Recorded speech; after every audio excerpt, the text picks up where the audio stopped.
If you're interested in what I look like in real life, then make sure you check out my Instagram at Joe the Insomniak.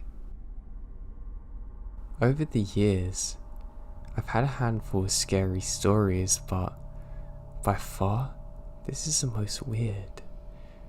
I grew up in the South, with tons and tons of beautiful places to see that haven't been taken over by concrete yet. It's nice, but along with that, it's boring. Being a teenager, I wanted to go out and have fun, led to mostly improvising with your buddies and hoping something good will come out of the night. There wasn't really a local spot to go hang out at like a club or cool bar, and the places that were close to this were boring because you did them so many times. I'm sure if you lived in a rural area, you can understand that feeling completely. Something that I found is a ton of employment in as a teen was just cruising around super late listening to music. I would fill up my gas tank, grab something to drink, and I would just drive around until the sun came up. It's just a way for me to clear my head and relax. The country roads were always fun to drive around at 2 AM. Well, one night, I absolutely get more than I bargained for. I can't remember what month it is exactly, but I know for a fact that it's summertime because I'm out of school, and I also remember it being a comfortably chilled night. So, if I was to guess, it had to be around June or August. I was cruising around like I always did and was worry-free, having my music blaring in my zone. I decided to head down to a park out of boredom. This particular park is at the very end of a long stretch of desolate country road, but is a really pretty drive because of that. When I say desolate country road, I don't mean that it's some dirt road that goes through the woods or anything crazy. By this I mean that it's a normal paved road, but there is nothing on it after a certain point. The entire road takes about 20 minutes to drive down to get to the park, and after about 10 minutes into the drive, houses start to spread out further and further to become no houses, and just a road leading to a park. I think a lot more of the reasons I like driving at night is because how crazy it looks, and it's kind of an adventure. The park isn't open for camping or anything. It's mostly just a lot of land with walking trails and biking trails set up through miles of woods. So obviously at around 3 in the morning it's pretty dead. I made it there and just did a slow normal little loop around drive of the park. The night before it stormed so badly I remembered my parents had to take shelter because of a possible tornado. There ended up being no tornadoes, but the storms are rough. Because of this, I came up to a fallen tree in the road that looped around to the exit on the other side of the park that must have been where the storm was. It wasn't some massive tree or anything, but I know for a fact that there's no way I would have gotten over it in my car, obviously. It's pitch black everywhere, besides the front of my car because of my headlights, and because of that, I immediately ruled out backing up the entire way. I just drove when I entered that way. I knew it was super dangerous and there was no way. At this point on the road, there was flat land on either side of me. I figured that it would make the most sense just to back up in the grass beside me a little and then drive back the way I came. It was a one-way loop around the park, but I wasn't really worried about going out the wrong way since it's so late. So I started to back off the road so I could just turn my car around. All was good until I went to pull up back on the road. I totally didn't take into account how wet the grass was and the amount of mud. My car goes nowhere. My back tires are completely stuck, and they're spinning in place. I was trying to floor the gas pedal. I start to become pretty scared at this point. Not the most ideal of situations to be in. I immediately take out my cell phone out of my pocket, but I've got no service. I have a massive sigh of relief now, but it's sarcastic. I hit my phone and suddenly I have a bar. I call my parents and tell them what happened and where I am. They're annoyed that they're gonna have to pay for a tow truck. Both my parents drive small four-door sedans, and there'd be zero help in this situation. It's about 45 minutes away from my home, and most of human civilization. So I realize that I'm gonna be stuck out there for at least an hour before someone can get me. It's a weird feeling, but I try getting out of my head and continue listening to music. I mean, there's not much more I can do. After I kind of calmed down from the initial anger I had, I start checking out my surroundings. I didn't even notice at first because of what's going on, but in front of my car's placement is a field full of mostly deer from what I can tell. But there's tons of them. There must have been 50 eating grass. The field isn't directly in front of my car, but if I was to get out and throw a rock in that direction, I could have hit one. Now, this didn't really help out the creepiness that's going on. Look out in front of your car and see ATI reflections is weird. But it's just a field of deer. I watched them for a little bit, but I'm quickly over it and just start to browse through my social media apps. They seem to have been quicker than they usually load. After browsing my phone for about 15 minutes, I finally get a call back from my parents letting me know that a tow truck's on the way, but it's about an hour and a half from me. Still to this day, I remember hearing and having the thought, you gotta be kidding me. I understood that me and only me was the reason that I'm in this situation, so I can't really be mad at anyone else. But that was very obvious and not what I want to hear. I decide that the smartest thing for me to do is to make sure my doors are locked and lay down and sleep for a bit. So that's what I did. Okay, here we go. So I wake up 45 minutes later to the feeling of being watched. I'm not sure if anyone's ever experienced this before, and I don't know how common it is, but it's as though a sixth sense has went off in your head telling you you must wake up. Waking up to that feeling's not a nice thing. I sit up, immediately checking my surroundings. I see nothing. I look through my car very quickly for any sort of weapon, finding a pocket knife. A pocket knife. I'm very scared now, even though I saw and heard absolutely nothing. The feeling alone is truly harrowing. I was shocked to see that the field of deer in front of me is still full. I don't know anything about the animal, but I guess I always assumed that they don't hang out in the same place for long. Not sure why I thought it, but I was surprised nonetheless.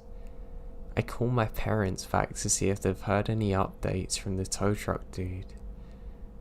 I decide to not mention the feeling I'm having because I didn't want them to worry more, and I also knew that there's literally nothing they could do to help if I really needed it. So no update from the tow truck guy. Ah, great. The call lasted just a few minutes and I felt like an idiot. They both had to wake up for work in a few hours and now have to spend over $100 on top of all of that and are worried about me. I could tell they're annoyed at the situation but worried.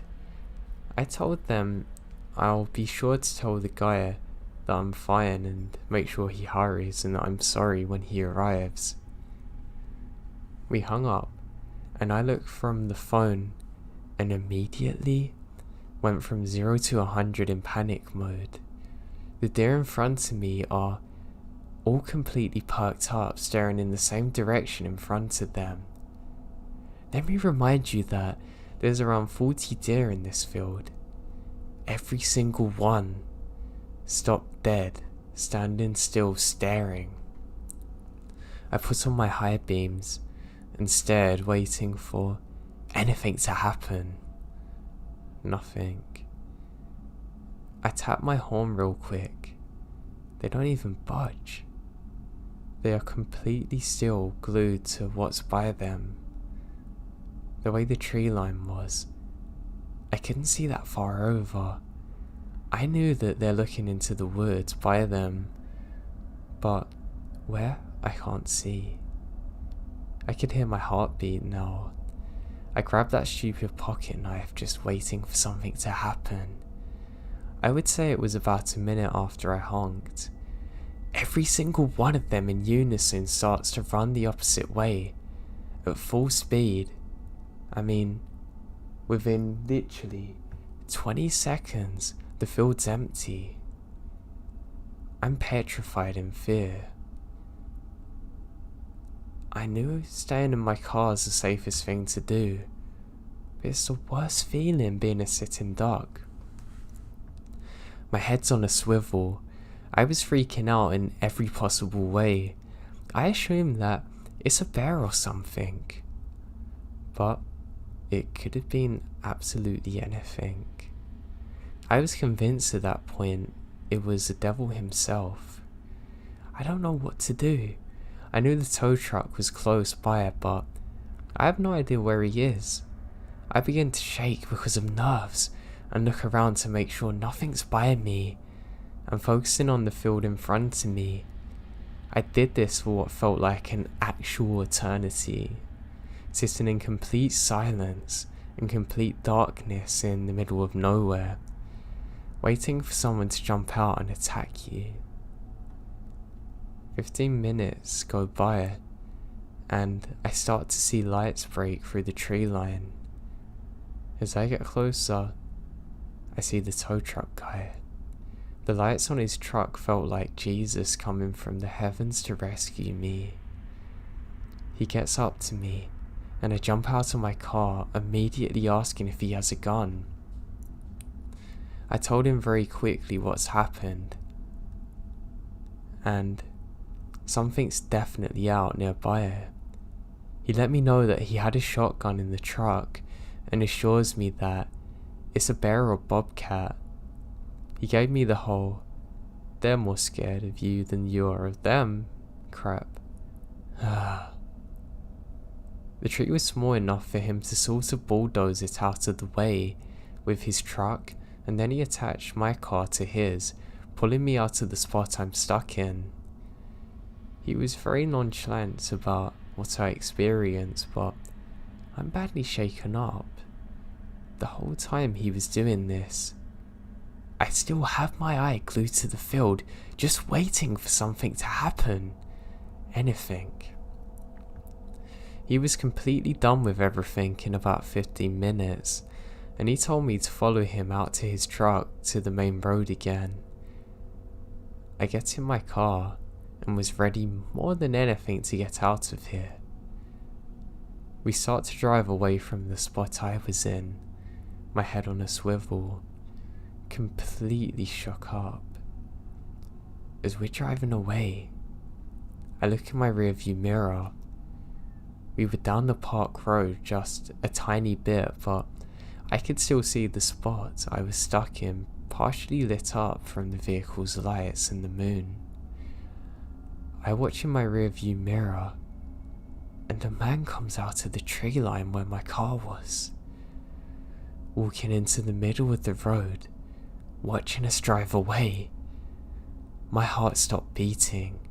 Legitimately. I lost my breath. My eyes start to fill with tears because how absolutely terrified I am in this moment. I couldn't see any kind of details of what he looks like, or even necessarily what he's wearing. To be honest, I don't care. The feeling that I felt driving away from that spot, knowing that he was right there the whole time watching me. Watching me as I'm freaking out looking around. Watching me as I'm completely alone for a long time. Maybe even coming up to my window, watching me asleep. That's a feeling that is something I can't necessarily put into words. All those years later, it still messes with me. The entire time we're driving off, as long as I can see him, he doesn't move. He watched us in the road. A million things are going through my mind. I was scared there may have been multiple people watching us. I tried to figure out if I should start beating on the horn like crazy or not. I decide that all I want to do is get out of there, more than anything. The second we finally got out of the park and was able to be on a 2-lane road again, I fly past a truck driver doing nothing but 70 the whole way home, flying through stop signs, driving like crazy. I don't care. The only thing on my mind's home. I get inside, running there, very quickly acknowledging my parents and saying sorry and thank you. I went to my room, don't get a second of sleep. I was researching for any records of these things happening here. Escaped convicts, similar stories, etc. I came to the conclusion that the man was a squatter or something. I've read many things online about how people camp out in the woods building shelters. But what's the most scary part for me is what's unknown. What if? There's so many possibilities. I never told my parents this story until years later after it happened, and I'm already an adult. It freaked them out. I never went back to that park or area again, ever. Even though I no longer live there, I will never go back there. And God forbid that this person's caught anyone else out there. Even typing this, I'm having chills up my spine. I hate that this happened so much. I hate the fact that I was asleep there, so vulnerable and completely unaware of the danger around me at the time.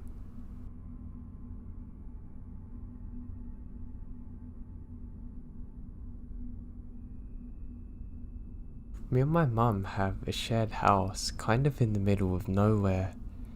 Really in the middle of nowhere. We're surrounded by miles and miles of forests. Now, my mum has some medical issues, and sometimes when she's really tired she can hallucinate and see things that aren't really there. So when she saw someone looking in her window at night, she didn't think anything of it. I become a little paranoid and decided to sleep with her one night, and it turns out it wasn't just her medication or problems causing it. There really was someone there. I screamed and it woke up my dad. He quickly grabs a knife and runs outside to try and find whoever it was. But there's no signs of anyone, and 20 years later, we still have no idea who was watching us sleep or for how long they were doing so.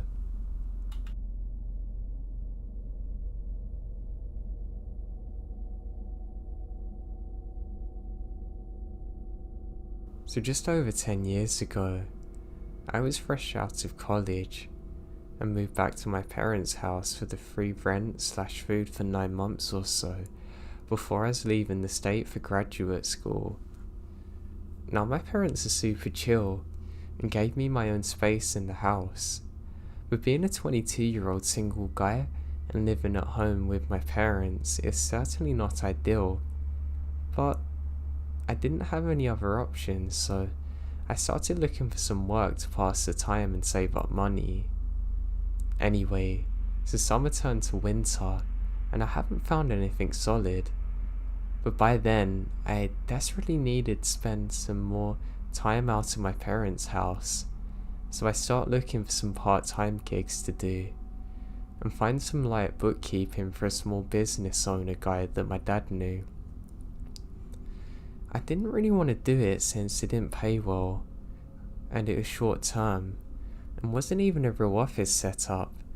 But then again, since my parents live in the middle of nowhere in the Midwest, I knew I had limited opportunities to make money, and this guy was going to pay me well too. About that time, a friend of mine in the city said that if I just paid him $200 a month and tied it up, he'd basically let me crash in the living room until I moved out of state. That's all I need to hear. I took the job. So my dad's friend had a construction type business that helped out with building stuff a little, but was ultimately more focused on renting out a few bobcats and large augers they owned. Also other various drills, then odds like generators and stuff. Now, this was a small mum and pop type thing where everyone knew each other, and the office only opened on days that someone's coming by. And this was just generally a mutually beneficial situation for the business owners and locals. Since I had minored in a business adjacent area and my dad recommended me, they trusted me to go in there for about 20 hours a week, check and file rental forms and make sure no one missed a payment date. The old building where I worked was about 90 years old, sitting on top of a hill, and the downstairs used to be an old country bar until the 70s, when this family bought it cheap, cleared out the bar and fenced in the property to use its parking lot area to store all their rental equipment and gear. I could generally come and go as I pleased, work any hours I wanted, as long as I got the work done. So if things were slow, and there weren't any rentals for a couple of days, I'd usually go in after 7 and stay around midnight or 1, since I knew I'd be alone and could listen to music and do what I wanted. The office I worked in was on the second floor of the building above the old bar, and looked out onto the long driveway. From my seat, I can easily see out of the window, and once or twice saw a family of deer or raccoons scamper by, and I always glanced out when I saw movement since it's noticeable. So up here, it's incredibly remote, very still and quiet, so if something unusual occurred, or something felt off, I would definitely notice. Now one night during winter, it snowed a few inches, and my dad told me to stay in case it causes the roads to be bad, but I had an old SUV, and more than that, I just really wanted to get out of the house, so I went to work at about 8 PM, and was going to stay until after 1. I always left the gate open at the bottom of the hill since, believe me, when I say no one ever showed up because we're in the middle of nowhere, I really mean it. I think the nearest occupied house was about 2 miles down the road, and to even turn onto our short road, you had to only be coming to our Pacific building. It was a locals only type thing too, so I'm jamming away to Fallout Boy. Now everyone makes mistakes when they're young, and having coffee watching the snow outside, when I see an orange reflection there. I'm confused, but it looks interesting. At one point, around midnight, I went downstairs to the big bathroom to do my bathroom business, then coming back upstairs and getting settled into my work. I probably did about 5 minutes of work when I glance outside and see a huge imprint of something in the snow, just below the light. It seemed like a massive dog or substantial animals rolled around there. Since I didn't notice it 15 minutes before, it had to have happened while I was in the bathroom, or maybe back when I was focused on work, since I would have seen that movement for sure. I just shake it off and assume maybe a dog or farm animals came here. It's around 2 in the morning, it's time to leave. And as always, I got out of my car, unlocked the gate, and to be honest, I'd pretty much forgotten about the imprint. But when I looked down, I'm shocked to see that it wasn't just somehow disturbed snow. It was undeniably the imprint of a human-made snow angel. If you don't know what a snow angel is, it's when you lay on your back and move your arms and legs, and it appears to be an angel. I used to do this as a kid, so I 100% knew for sure what it was, and it was deliberately made underneath the light post. But it wasn't from a kid, it's from a very large person, or at the very least, a normal-sized adult wearing tons of layers of big winter clothing. I look up and saw what I already knew, that whoever had made this snow angel could easily look up and have seen me through the window. So they must have been staring at me to do this. Why else would they have done this here? Now I definitely would have seen or heard someone if they drove up to the building. Someone walked deep into the middle of nowhere in the freezing cold to do this for miles. Literally stopping in front of our building, then doing a snow angel. Weird. I glance around in the tracks. I can see some that lead to the woods. It's clear the person didn't use a road, but instead came from the opposite side, which made me instantly uneasy, since the side was just trees and darkness for miles and miles. I was definitely freaked out, because for once someone's come here, but they've come out of the middle of the woods to do so. I look around but don't see anything amiss at all, and now just want to get the hell out of there. When I get back to my car, I drove a few feet, and I realised that my boss won't be there for 4 hours, and is probably going to see the snow angel and assume I did it. I wouldn't have been that worried, but I was young and felt it's going to be something that's looked down upon for me, so I opened up the back gate and ran it over. Also, as a side note, I should mention that when this happened, the snow starts falling more heavily and I know I won't be able to see much more. I'm stood here absolutely terrified, and that's when I hear it. When I'm getting in my SUV, there's the loudest high-pitched sound laughing that I've ever heard coming from the woods. It sounded like the fake laugh that the witch in the Wizard of Oz made.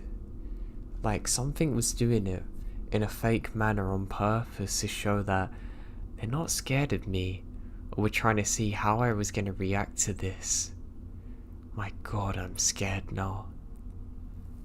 And they're doing this on our property. I knew it was close enough that they could see me, but I can't see them. After a few seconds of laughing, they stopped, and then it's just silence everywhere, except for my heart beating through my ears. Then, the laughing starts, louder this time, more like screaming. I panic. Now, I spent a lot of time in that area, and I know what coyotes or foxes sound like, and that's not them. This is a person trying to emulate a woman laughing.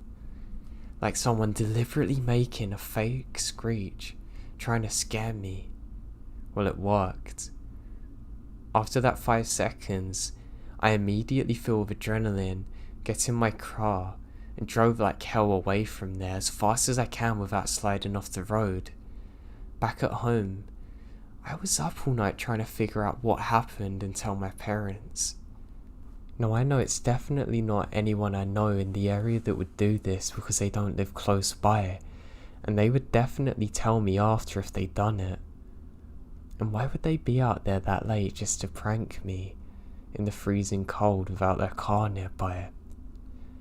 I didn't do any drugs. I didn't drink, and I have no mental issues or have a history of it in my family. I worked there for another 6 weeks and never had another issue. Though I knew where my boss kept his gun, and I always made sure it was there when I started work. Thinking of that experience, it just terrifies me that they'd been there for hours staring at me, and were waiting for God knows how long to laugh at me. I mean, I don't know how they didn't get hypothermia. It all just terrifies me.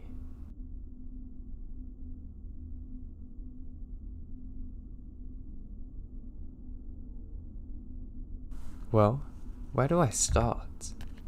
So let me give some background information first. I grew up in a very rural area.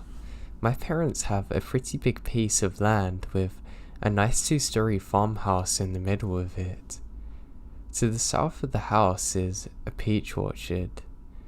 The west is where the driveway is. It goes through an alley of cottonwood and peach trees. But the land is pretty open and was used for cattle farming. The east and north is dense woodland and shrubs, which reaches out to our neighbours about 4 miles away. Back then, I was working in a carpenter's shop. I just got my driver's license, and so I'm able to get there on my own. It's about a 1.5 hour drive though. We started fairly late in the day at about 10 AM. Now, the owner of the company was sort of a night owl and loved to sleep in. Because of that, we had to stay until 9 PM. That was no problem in the summer, but turned out to be a bit of an annoyance in the winter, as it got pretty dark early and I hated driving in the dark because the lights on my car weren't the best anymore. I drove a 1987 Chevy pickup, which had seen better days. I didn't have much money on me back then, so this was all I can afford. So one day in late December at about 10 or 11 years back, I left work much later than usual. I had made a pretty stupid mistake on a nightstand I was building for a customer and needed to fix it, as the customer was going to pick it up the next day. When I finally finished, it's around midnight. I cast out on my stupidity, closed the shop up tight and went to my car. There are 2 routes I can take to get home. One is on a highway, the other is through backcountry and dirt roads surrounded by thick brush and trees. I usually took the highway as it was much faster and safer, especially in dark. But this day, the highway's blocked by police because of an accident, so I took the long way home. As soon as I left the main road and made my way up dirt trails, I got this feeling, you know the one, as though something bad's about to happen, almost like an impending doom. The longer I drove on the road, the stronger the feeling I got, until it was like all of my body and soul was aching desperately to turn around, drive back all the way to the roadblock and wait until it got opened again. I tried to suppress it as best I could and tried to convince myself that I have driven this route many of times before and I know it's safe. I'm driving on an especially tough piece of brush, and all of a sudden, my left tire popped. I did my best to keep the truck on the road and make it to a safe stop. I kept a spare tire in the toolbox and had changed tires quite a lot on my own, so I knew it'd just be a minor inconvenience and I'd be rolling again in a matter of minutes. That's where I was wrong. I climb up on the truck's bed, only to find that my toolbox has been broken into, and all my tools and spares have been stolen. So there I was, miles away from the nearest settlement in bear and wolf country, in the middle of the night with no cell phone or way to repair the truck. I always kept a sort of survival kit in my toolbox with a blanket, axe, fire starter, and some MREs. But it had gotten stolen too. Thank God I still had my trusty knife my sister gave me when she moved to Finland. So I made the second, but bigger mistake of the day, deciding to walk home. To this day, I still don't know why I made this decision. All I had to do was wait in my truck until sunrise, as I knew a neighbour was driving this route every day at around 8 AM. He could have taken me to town and called my parents to get the truck, but I said nah, I'm walking home. So when I went, I locked the car, took my rucksack with my belongings with me and started walking. I couldn't have had walked for far when I got this eerie feeling like somebody's watching me.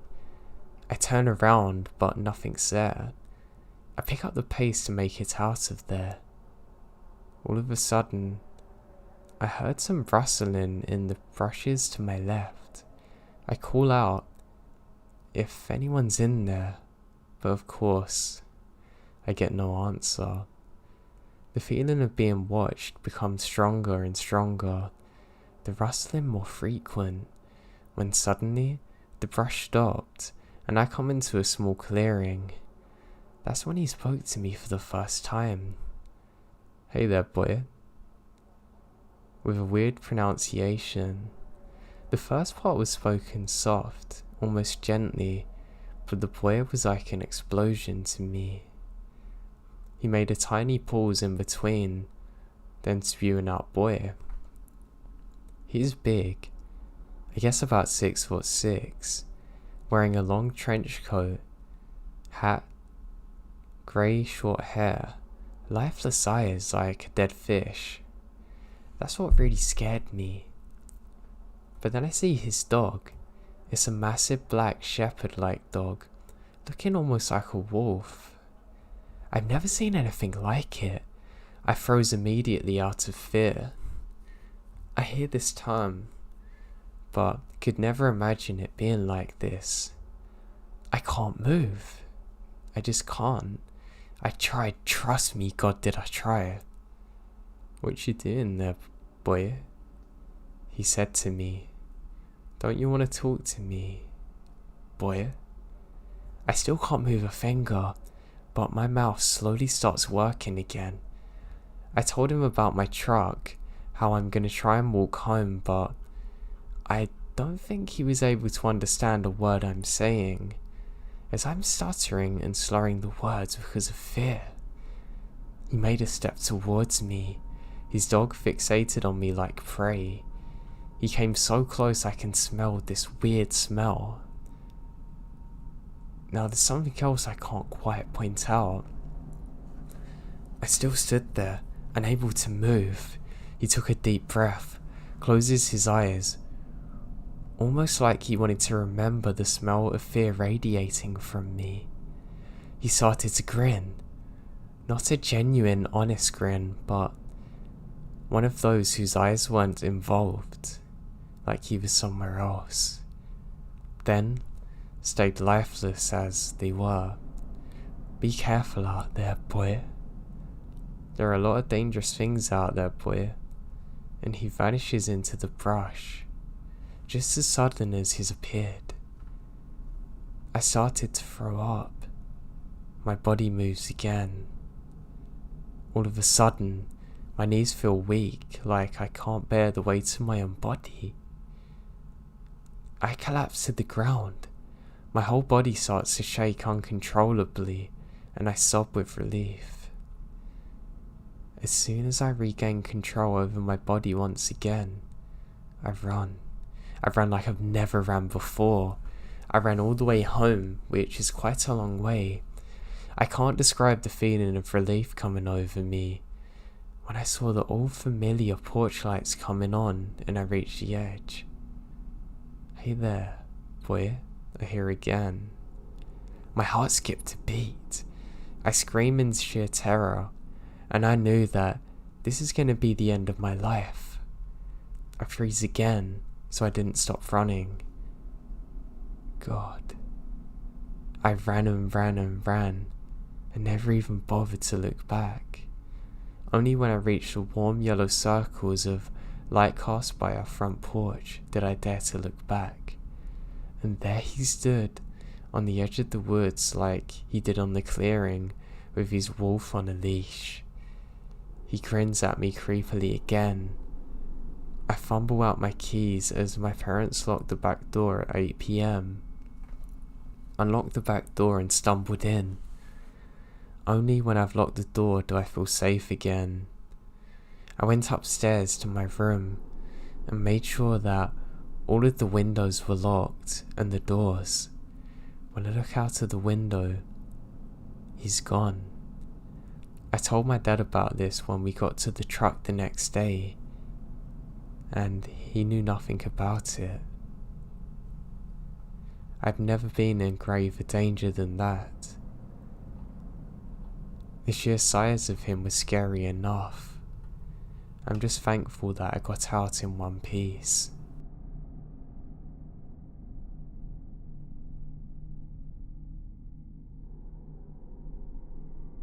My dad owns a small cabin up in the Midwest.